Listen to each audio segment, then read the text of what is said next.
Assalamualaikum warahmatullahi wabarakatuh. Jumpa lagi guys, kita mau bahas isu yang lagi hangat beberapa hari yang lalu ya, yaitu debat capres. Ini untuk pengetahuan kita juga, ada istilah kemarin debat masalah hutang luar negeri ya guys. Jadi hutang luar negeri itu kata Pak Anies disebut ideal itu 30% dari PDB. Yuk, ini kata beliau 30% dari PDB. Next, kita zoom sedikit.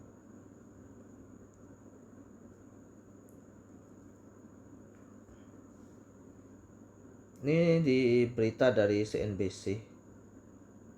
Bosannya disangka Pak Prabowo, kata Pak Prabowo bahwa rasio hutang 50% pun nggak jadi masalah guys.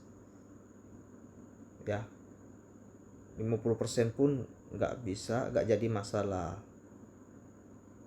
Karena kita nggak pernah gagal bayar, maksudnya seperti itu kan. Jadi sehingga kita terus dihormati oleh luar negeri ya guys.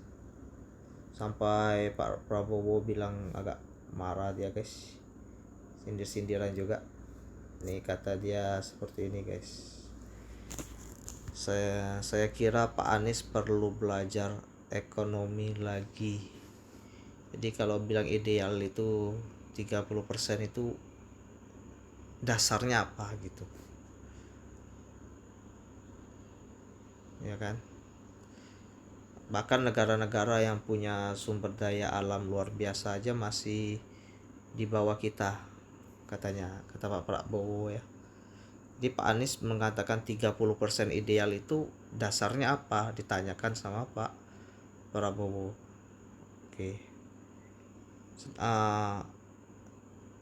Pak Anies menyebut, kita mau tahu sih Indonesia ini berapa sih rasio hutangnya ya guys. Kita lanjut ke di sini, kita bisa lihat di bawah sini guys. Rasio hutang Indonesia itu ada di 3 Desember, kita anggap acuan tahun lalu aja ya guys, di Desember 2022 itu di angka 39,7. Sedangkan Desember tahun lalu itu lebih tinggi guys, 40. Nah, yang tadi Pak Anies bilang 30 ideal itu dipertanyakan Pak Prabowo dasarnya dari mana gitu. Sedangkan menurut undang-undang ini guys, Undang-Undang Nomor 17 tahun 2003 tentang keuangan negara, batas rasio hutang terhadap PDB itu maksimal 60% guys. Jadi kalau seandainya kita punya di saat ini di 39,7, itu masih terkategori aman. Pemerintah masih menjalankan pemerintahannya sesuai dengan amanat undang-undang yang tadi nih, 17 tahun 2003. Jadi tidak ada masalah ya guys ya. Dengan rasio utang 39,7 itu tidak ada masalah. Yang jadi masalah itu kalau kita menetapkan standar idealnya 30. Nah, ini yang ditanyakan Pak Prabowo tadi, acuannya apa gitu. 30 ini acuannya apa? Walaupun memang semakin kecil itu semakin baik untuk suatu negara ya guys ya, gitu ya. Jadi kita harus lebih pintar dalam menyaring informasi. Kita harus punya data-data yang akurat. Jangan kita asal sembarang ngomong tapi gak punya data, kan pusing jadinya. Nih, nah kita lanjut ke, kita dari tadi bicara ke rasio hutang 39% tadi. Itu cara mencarinya gimana sih? Nih, kita perlu ingat di sini dari CNBC Indonesia bahwasanya hutang luar negeri Indonesia itu di Desember 2022 itu mencapai 33,99 triliun ya guys, dibanding dengan PDB, pendapatan domestik bruto kita ya. Yang ini di bawah ini, kalian mau baca yang di bawah sini mau baca boleh ya guys. tinggal kalian screen untuk tambahan wawasan, tapi kita garis bawahin di sini dulu guys. Mencari 39,57 ini dari mana? Oke. Rasio utang luar negeri kita 77,33 kok. 7733,99 ya. Oke, kita kasih kalkulator dulu. 7733,99 dibagi, nah PDB kita harus tahu PDB negara kita ini berapa nih. Saya sudah, ini dari BPS, sumbernya dari BPS, Badan Pusat Statistik. PDB Indonesia 2022 19.588,4. Oke, langsung kita bagi ke sini ya guys. Triliun ya guys. Yang tadi juga triliun, yang di sini triliun juga, 7733,99 triliun. Jadi kita bagi ke 19,5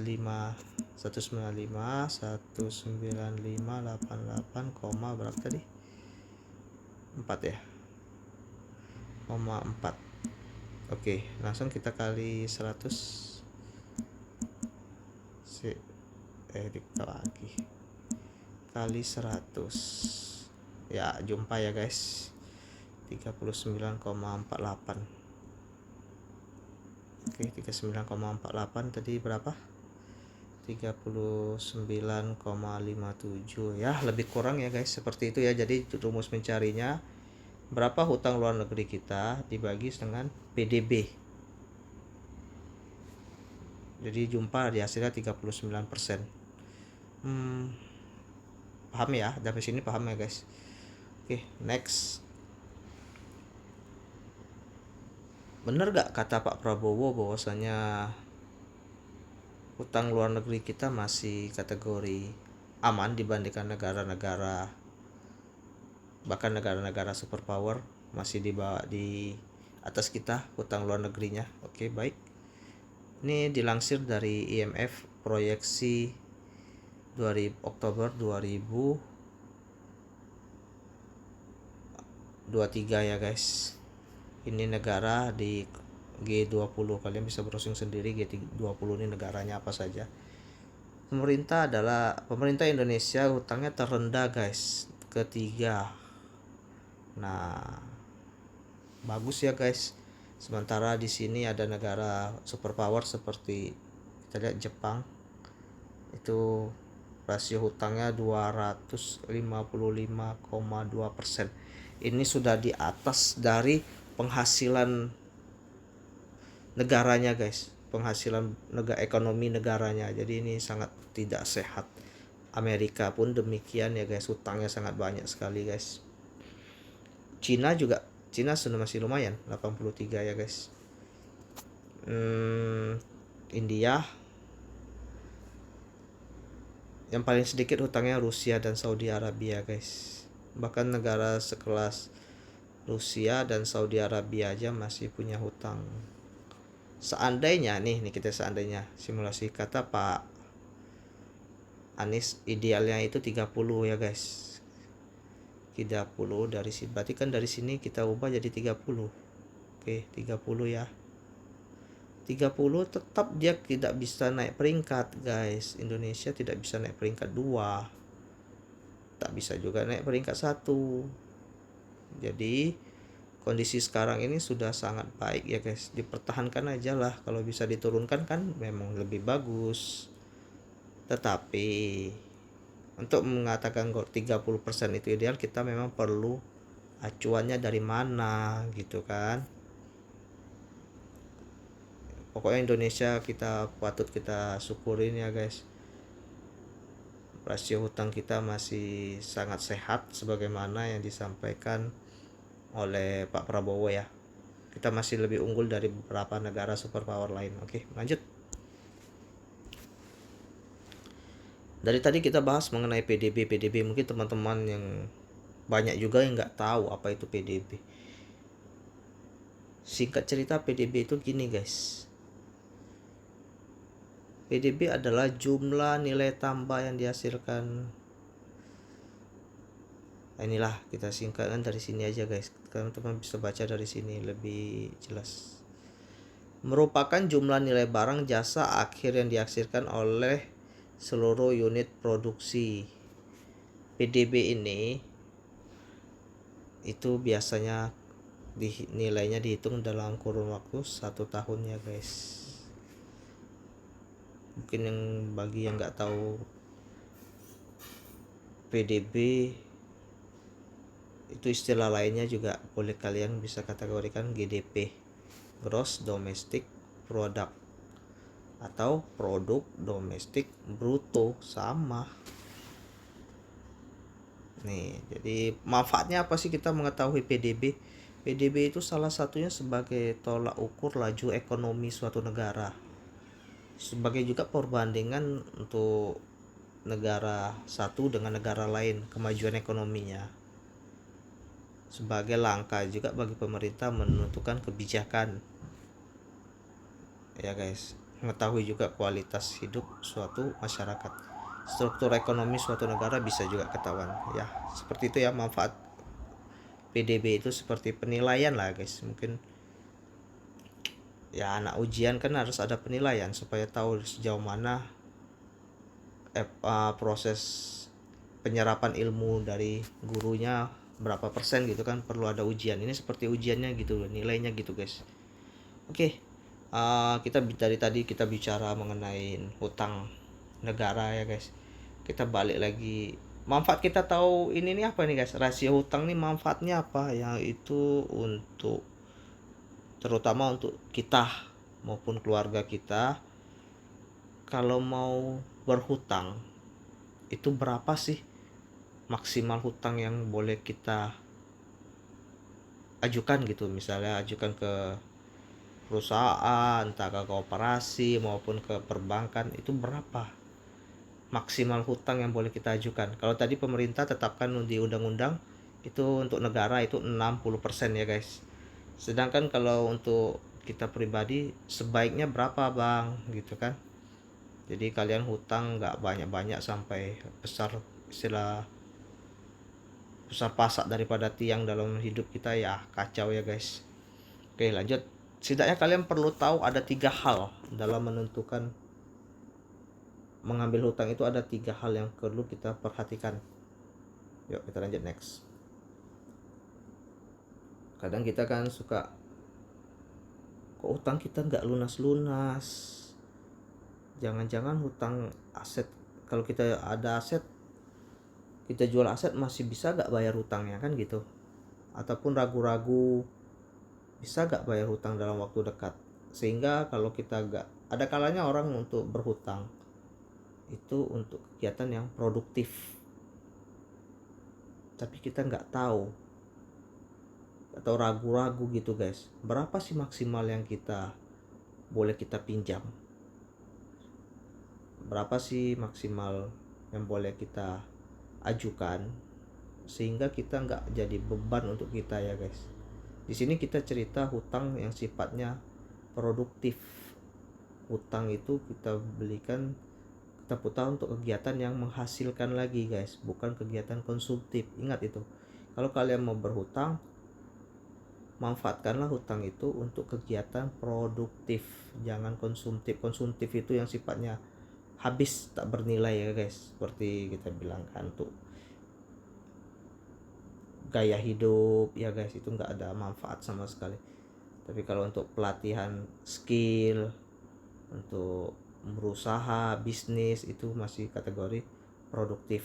Seperti kalian mau ngutang misalnya untuk apa, untuk beli lahan pertanian, nah itu kegiatan hutang untuk produktif ya guys. Maka di debat pilpres kemarin disinggung ya, kalau mau ngutang boleh tapi ngutangnya untuk kegiatan produktif ya, seperti infrastruktur dan lain sebagainya ya guys. Oke lanjut. Sebelum kita ngutang itu kita harus paham tiga hal yang kita menyebabkan kita boleh utang tuh. Yang pertama kita harus tahu apa namanya penilaiannya, yaitu aset ya guys. Kita harus punya namanya aset. Kalau kalian mau berhutang, acuan kalian yang pertama adalah aset yang kalian miliki. Ini di sumbernya dari finansialku.com. Jadi kalian kalau mau berhutang, lihat ke aset, rumusnya seperti ini. Berapa total hutang kalian dibagi dengan total aset yang kalian miliki. Contoh. Di sini contohnya, guys.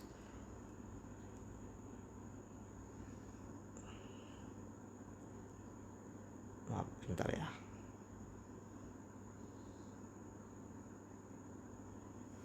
Oke, ini Pak Ronald memiliki hutang 400 juta. Tapi Pak Ronald punya aset 1M. Sehingga rasio hutang Pak Ronald itu 400 juta dibagi 1M menjadi 0,4 atau setara 40%.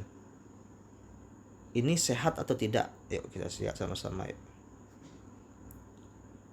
Dilansir dari finansialku.com, sebaiknya rasio hutang terhadap aset ini kurang dari 50%. Jadi Pak Ronald tadi 40% masih kategori sehat ya guys. Mantap. Boleh. Ingat ya guys.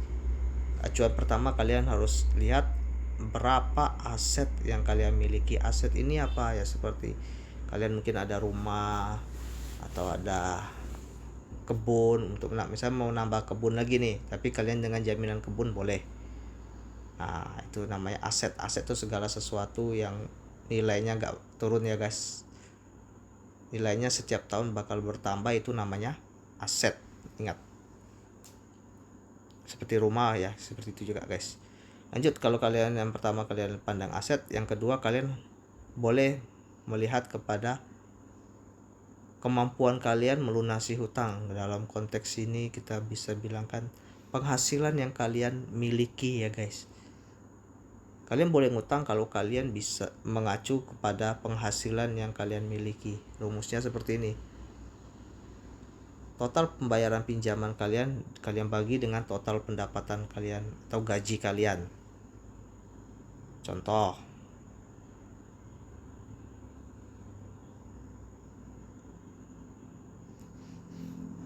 Pak Ronald tadi, masih Pak Ronald ya guys. 1 tahun dia penghasilannya 120 juta.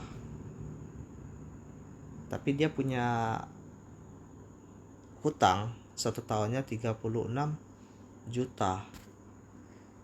Jadi berapa rasio hutang yang dimiliki Pak Ronald tadi? 36 juta dibagi 120 juta, maka dia 0,3 atau setara 30%. Apakah ini termasuk sehat guys? Yuk kita lihat sama-sama yuk.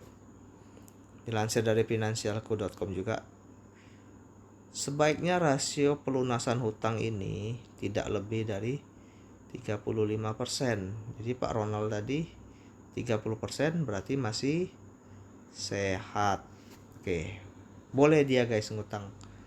Hutangannya 36 juta ini masih boleh, dia masih sehat ya guys. Yuk kita masuk ke contoh yang lain. Kalau tadi kita bicara negara, maka negara itu tadi hutang luar negeri berbanding PDB. Itu PDB itu termasuk rasio gini guys. Nilainya kemampuan melunasi hutang. Ingat ya, negara tadi ngutang, acuannya ke kemampuan negara melunaskan hutang, bukan ke ini guys, ke aset. Kalau ke aset lebih besar lagi, hutangnya gak habis-habis nanti ya guys. Jadi kalian harus ngacu kepada kemampuan melunasi hutang. Nah kita pun gitu juga guys dalam berhutang. Kita contoh yuk.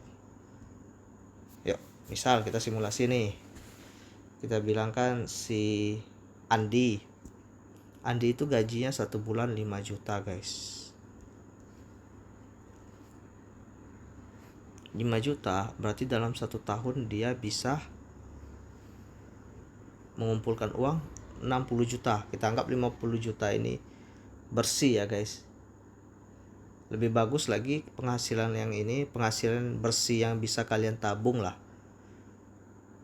Kita kita anggap 5 juta itu bersih ya di Andi, ditabung dia ya.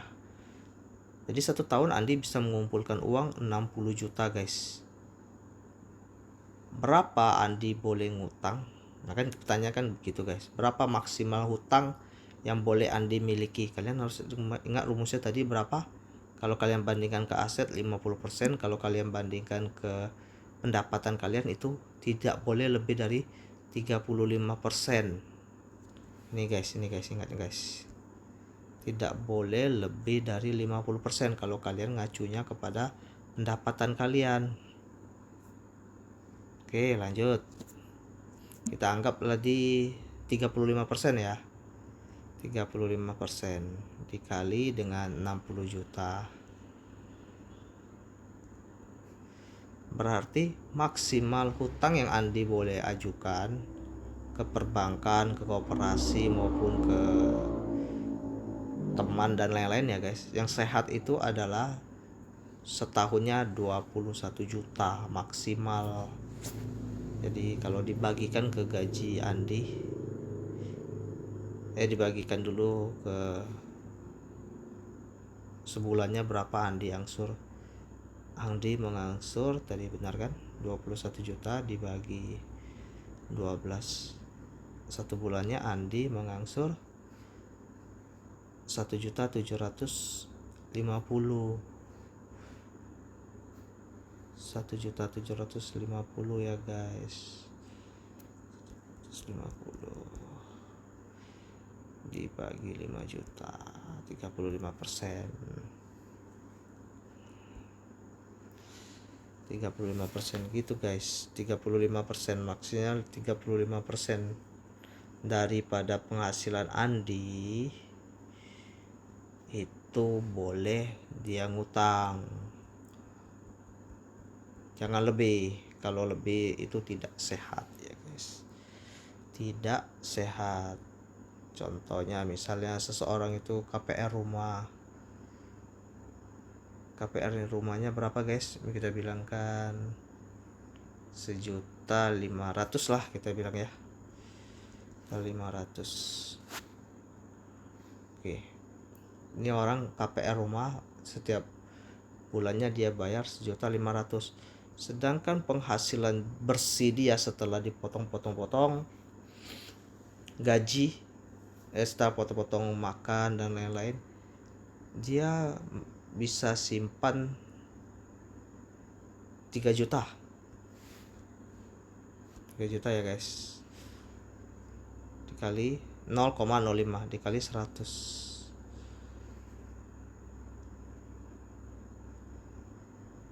Maaf. Ini 1.500.000 dibagi 3 juta. 3 juta tuh 06 ya guys.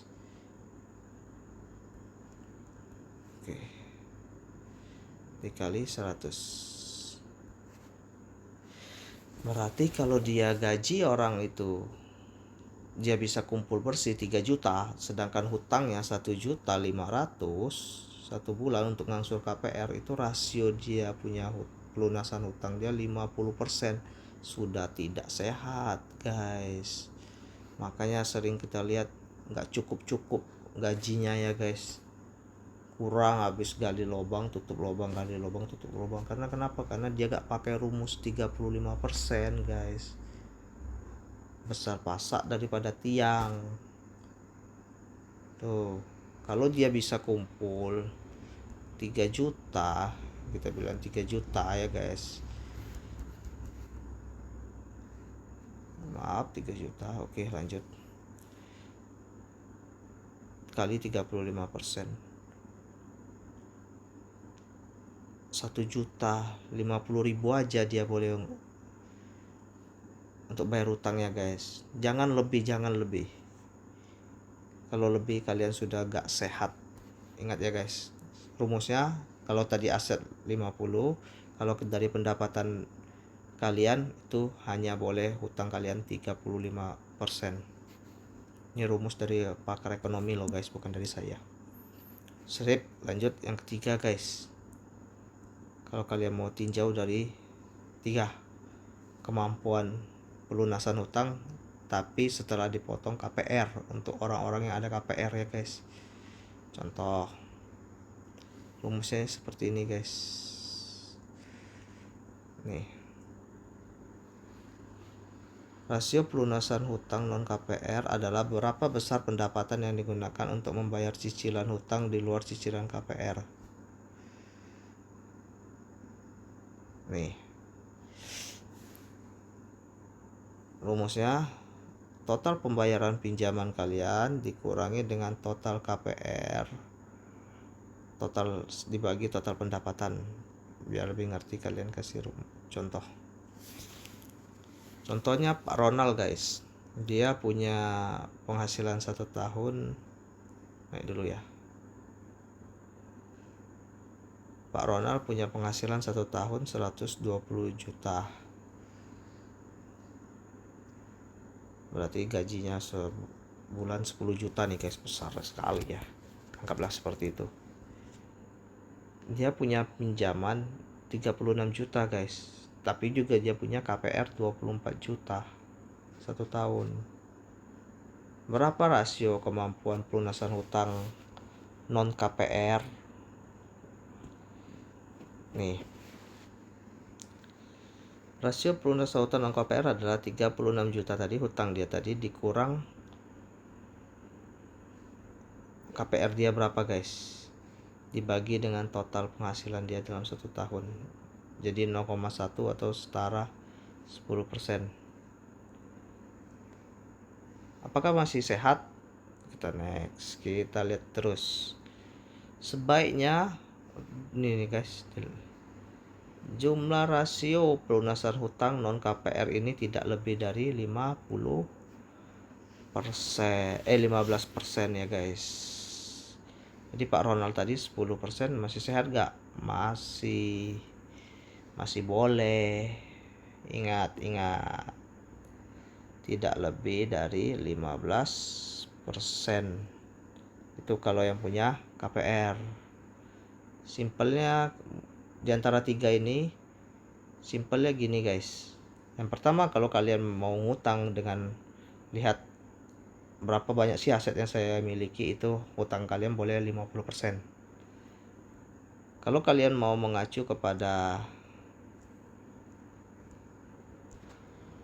kemampuan kalian melunaskan hutang, itu maksimal 35%.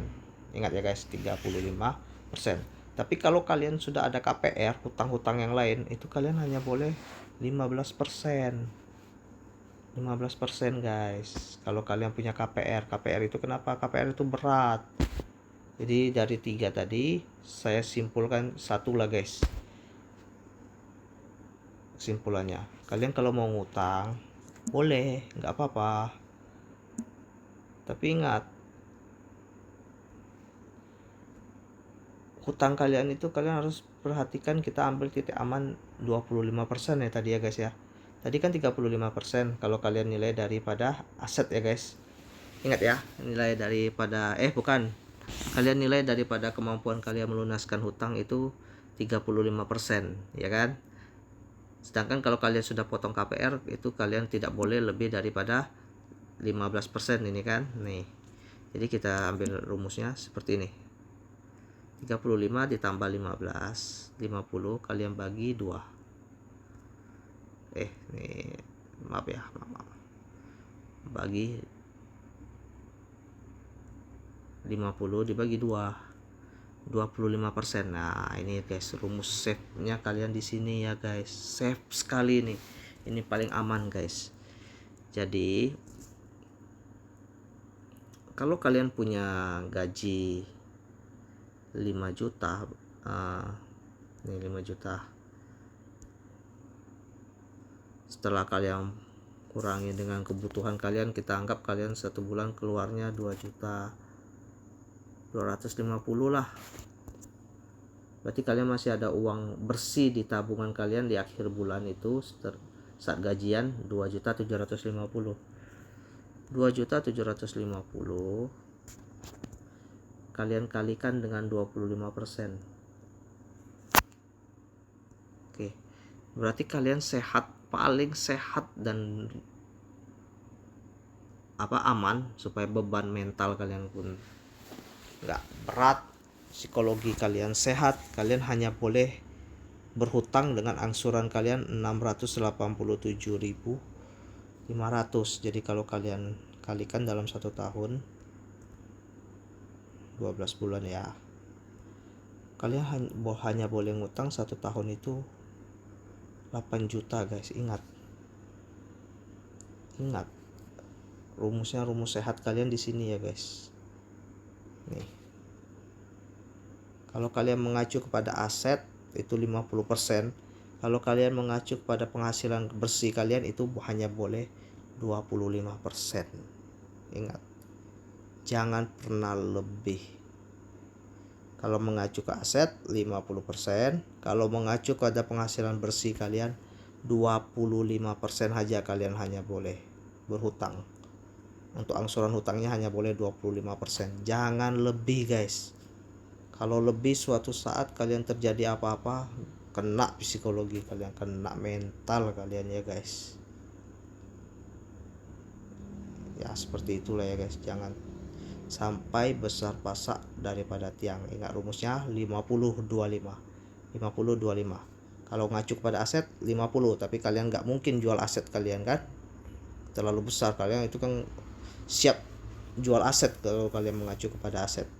Jadi kalian kalau mengandalkan gaji, ya jangan pernah lebih 25% daripada gaji yang kalian terima. Hutang kalian tuh jangan pernah lebih dari 25% dari gaji yang kalian terima. Ya, malam ini semoga bermanfaat ya guys. Siapapun pemenang dalam Pilpres itu sudah ditulis sama Allah di atas sana.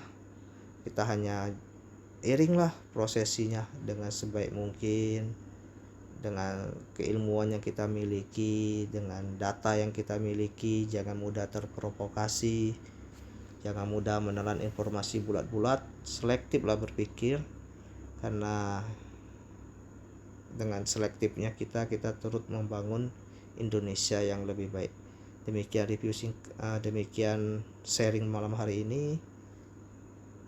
Semoga bermanfaat, dan wassalamualaikum warahmatullahi wabarakatuh.